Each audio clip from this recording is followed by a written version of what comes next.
An Israeli airstrike kills 5 journalists in the vicinity of Al-Aqsa hospital in Nusrayat in central Gaza.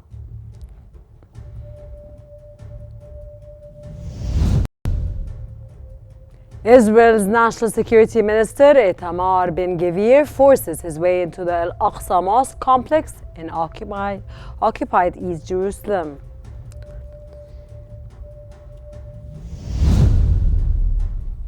And Israeli media says the Israeli army will stay in Lebanon for longer than the agreed period of 60 days.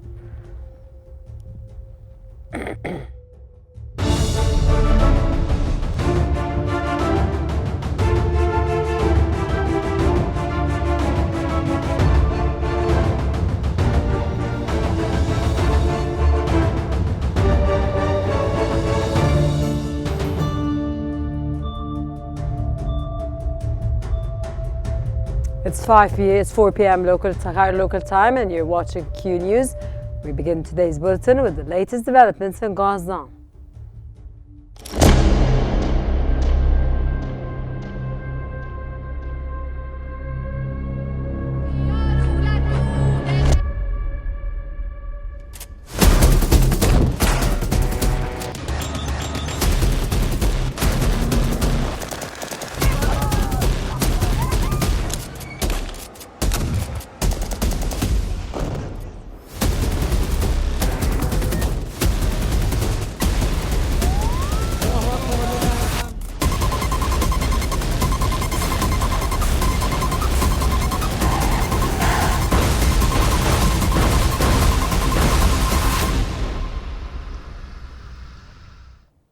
Five journalists have been killed after their vehicle was struck in the vicinity of Al-Aqsa hospital in Nusrayat in central Gaza. The Israeli army said its air force attacked the vehicle in a targeted manner. Palestinian media and local reporters said the vehicle was marked as a media van and was used by journalists to report from inside the hospital and Nusrayat camp.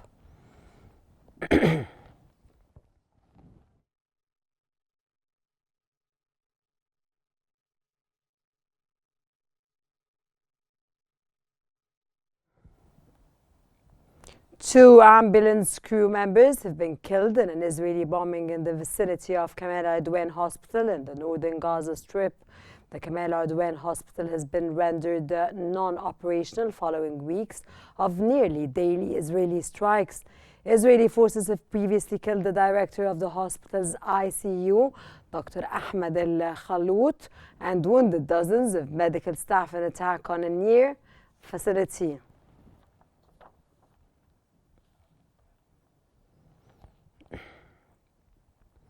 A total of 10 civilians have been killed and others were injured in the Israelis' occupation bombing of the Sabra area south of the Gaza city and Jabalia al-Balad. Medical sources reported that Israeli airstrikes hit a residential building in Sabra, killing 8 people, including children, and injuring others.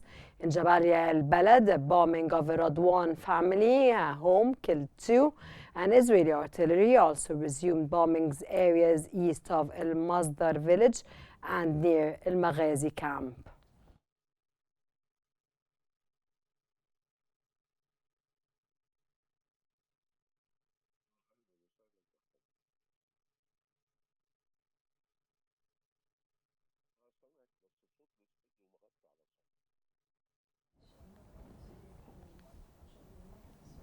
Gaza-based health authorities have confirmed that the Palestinian death toll from the Israeli onslaught since October the 7th has surpassed 45,399, with over 107,940 other injuries.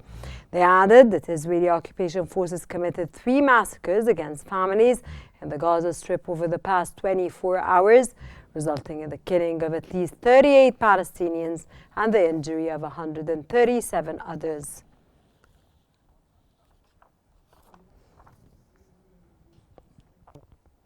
The Palestinian Journalists Syndicate has condemned the Israeli occupation massacre committed at dawn, which claimed the lives of 5 journalists.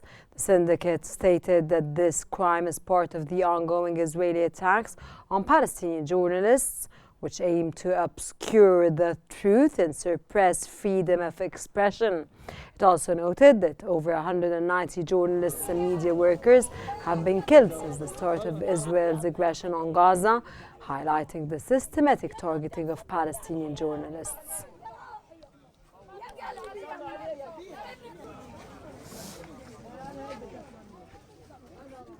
Israel's National Security Minister Itamar Ben-Gvir has forced his way into the Al-Aqsa mosque complex in occupied East Jerusalem. Ben-Gvir entered the site under heavy police protection and toured the mosque's courtyard, according to an official from the Jordan-run Islamic Endowments Department in Jerusalem. This was the minister's fifth visit to the Flashpoints complex since the joined Prime Minister Benjamin Netanyahu's government in 2022.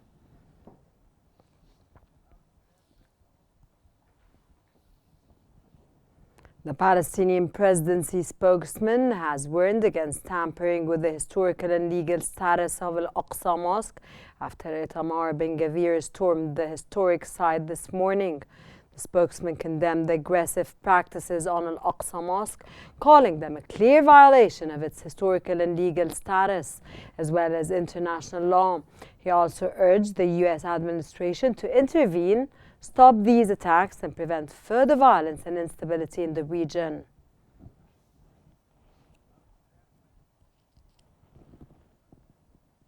For more analysis, we now move on to Salma in our newsroom. Salma? Thank you so much, Rana. And for further analysis, we're joined from Cairo by the managing editor of Al-Ahram daily newspaper, Ashraf Abulhol. Thank you so much for joining us on Qnews. And Mr. Ashraf, as of late, 5 journalists have been killed by Israeli forces and 3 newborns have been frozen to death. How do these events highlight the severity of the humanitarian crisis in Gaza?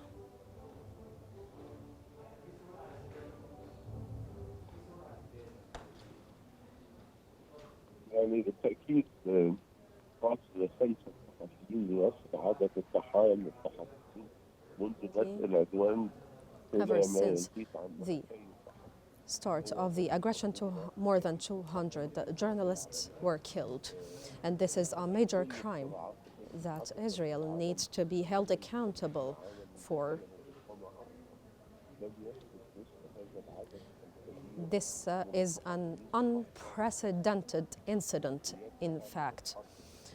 We have never seen this number of journalists getting killed in any of the hot zones in the world, and the murdering of infants because of the continuous bombardment of hospitals. This as well is a massacre and a major crime that the whole international community needs to hold Israel accountable for.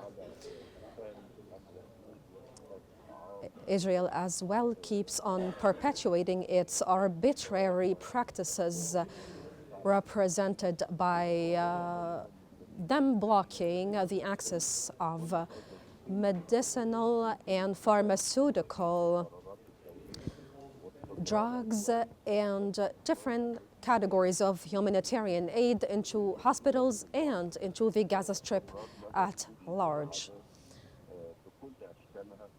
In fact, the Palestinian people need to have instant access to all these items. Now, Mr. Ashraf, regarding Ben-Gvir's recent raid on Al-Aqsa Mosque, in what ways does this exacerbate tensions and challenge the status quo in Jerusalem?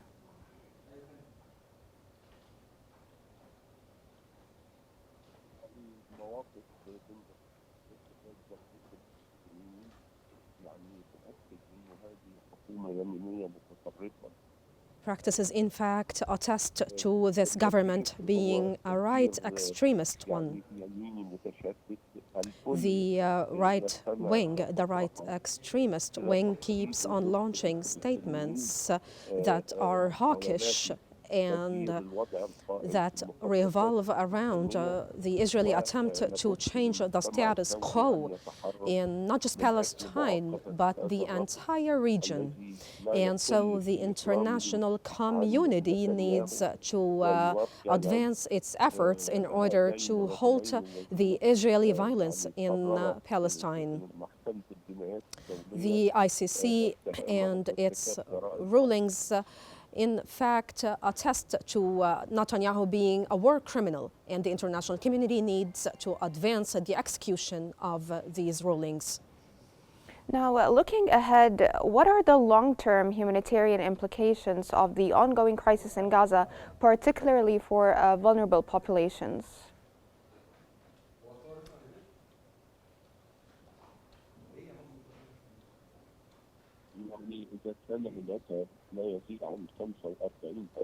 In fact, we're talking about 45,000 martyrs right now in the Gaza Strip, and tens of thousands of injured individuals, most of which are women and children, of course. And there are other categories of the population that got negatively impacted in other ways. I'm talking about individuals suffering from starvation and a shortage of access to food and basic life necessities. In fact, these catastrophic conditions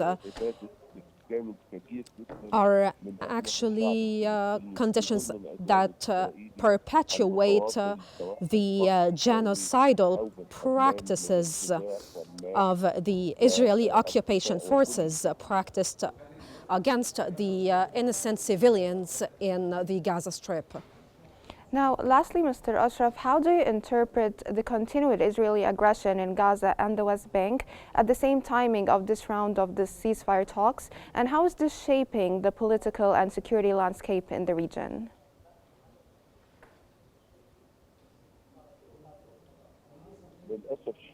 Fortunately, the Israelis have an intention to perpetuate the aggression, which is going to exacerbate the conditions of fragmentation in the region. We have seen the assaults on bodies of worship and on human souls in the Gaza Strip and the West Bank, of course, carried out by the Israeli occupation forces. In fact, all of these practices are going to give rise to other extremist groups that will try to fight back and will try to fight the Israelis in a way that is unprecedented in its violence and aggression. From Cairo, that was the managing editor of Al-Ahram daily newspaper, Ashraf Abul-Hol. Thank you so much for your insights. And now we're going to move back to Rana for more news and developments around the world. Thank you very much, Salma. And 3 infants have been frozen to death in the Gaza Strip due to the cold temperatures since across the territory in the past 48 hours. According to medical sources, the ages of the 3 newborns range from 4 to 21 days, indicating that food insecurity among mothers led to new cases of illness among children. For the 447th consecutive day, occupation forces have launched hundreds of raids, artillery shelling, and committed crimes in various parts of the Gaza Strip.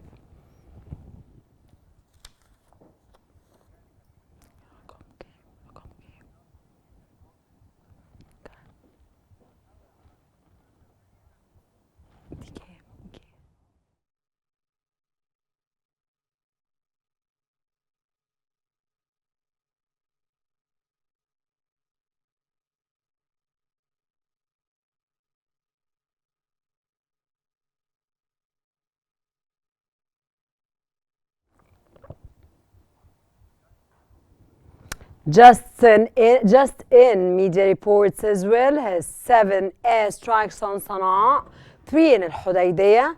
Israeli raids destroyed much of departure hall at Sana'a airport, while flights continued. More details are still coming in.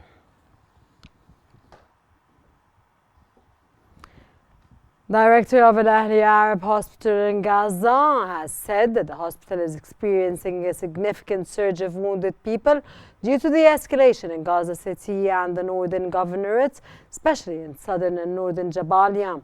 He also said that most of the cases arriving at the hospital suffer from serious injuries, which increases the challenges in light of the severe shortage of basic medical supplies, such as the gauze and surgical sutures and some necessary medications.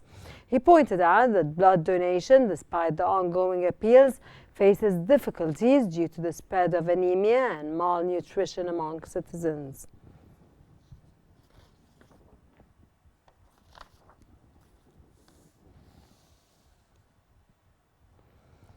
According to Israeli media, Israel's foreign minister has summoned the Vatican's top diplomat for discussions following recent comments by Pope Francis accusing Israel of cruelty in Gaza.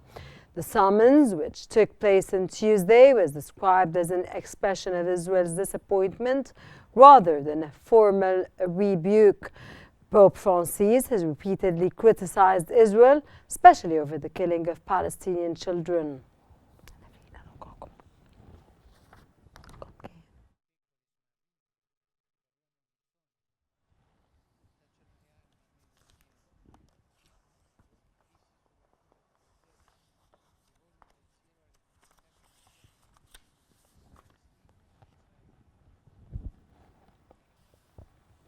Israeli occupation forces have detained at least 15 Palestinians in various areas of the West Bank as they continue their ongoing crackdown on the local population. According to the Palestinian Authorities, Prisoners and Ex-Prisoners Affairs Commission and the Palestinian Prisoner Society, the detentions were distributed across the governorates of Jericho, Kalaqleya, Ramallah, Tubas, Beit Lahem, and Jerusalem. They were accompanied by assault and their families spread destruction of property, including damage to homes.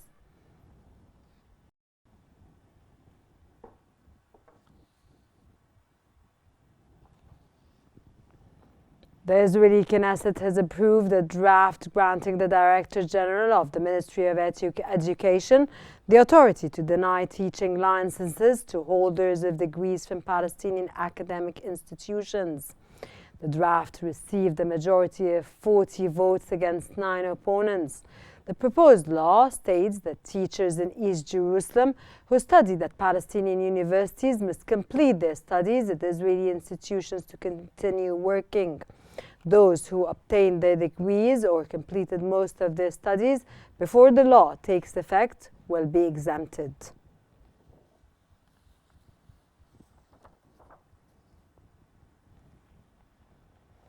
Yemen's Houthis group has reported carrying out 2 drone operations targeting Israeli positions.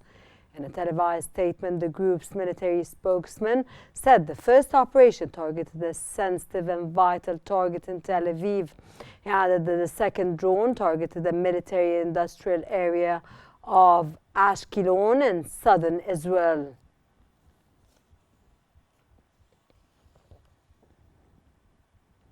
U.S. Secretary of State Antony Blinken has arrived in Turkey as President Joe Biden's outgoing administration pushes for an inclusive transition in neighboring Syria following the overthrow of Bashar al-Assad.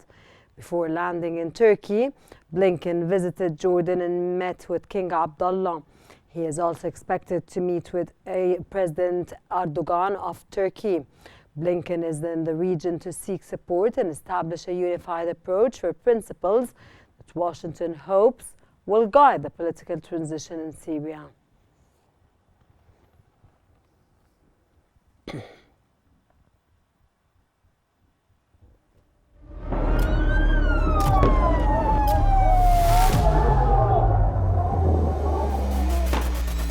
كل المستهدفين هن مدنيين. وضع شيء مرعب، شيء بخوف.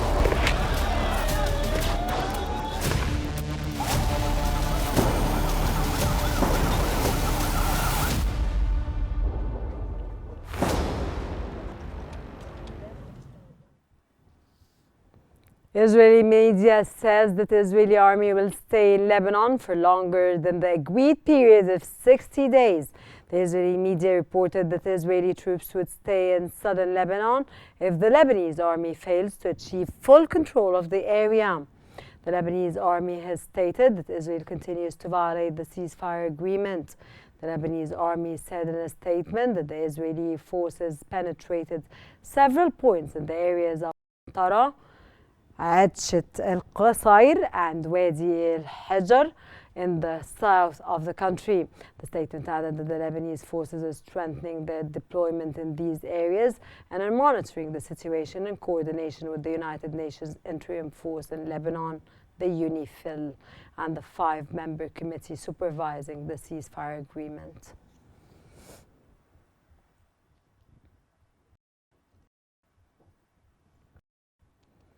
According to Lebanon's national news agency, the Israeli army has kidnapped one person during an incursion into the town of Tabbin in southern Lebanon. The news agency said the man was heading to his workplace at the Indonesian Battalion Center affiliated with the UN peacekeeping force, UNIFIL, in the town of Aitchet al-Qusrayat in the Marjiyun district. UNIFIL has not yet commented specifically on the incident. It said in a statement that any actions that risk the fragile cessation of hostilities must cease.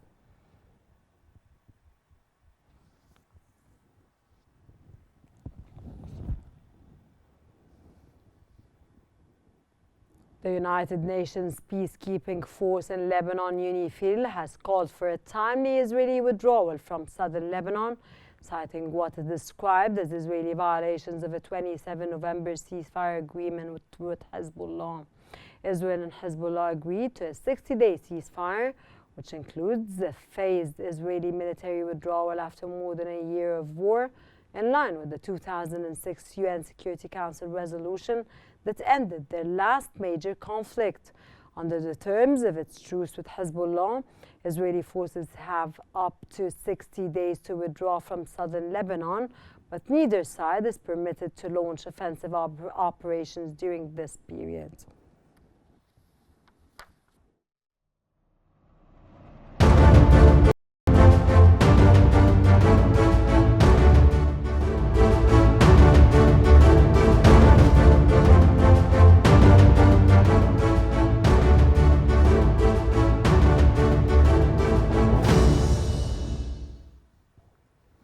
Russian Minister Sergei has said the new ruler of Syria has called relations with Russia long-standing and strategic, and that Moscow shared this assessment. Kremlin foreign policy aide said on Monday that Russia was in contact with Syria's new administration at both a diplomatic and military level.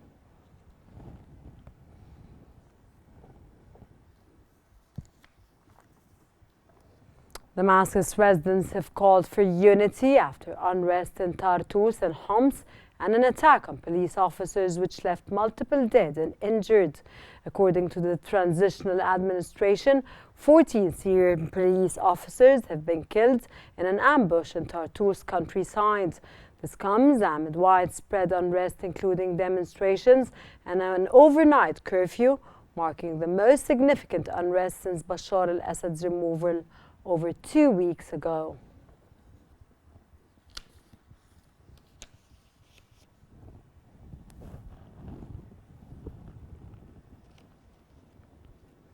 Syrian Christians have welcomed Christmas this year for the first time since the overthrow of President Bashar al-Assad in early December. Celebrations took place on Wednesday as people danced to live music. One attendee expressed optimism despite fears of not being accepted under the new regime.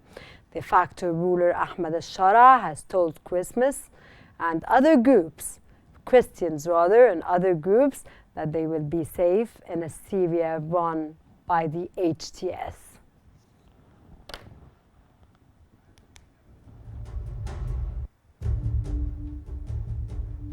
And that brings us to the end of our news bulletin. Here's what we have been covering. Israeli airstrike kills 5 journalists in the vicinity of Al-Aqsa hospital in Nusayrat in central Gaza.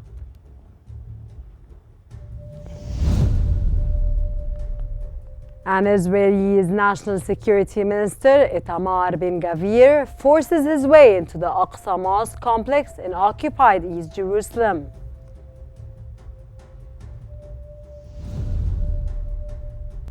Israeli media says the Israeli army will stay in Lebanon for longer than the agreed period of 60 days.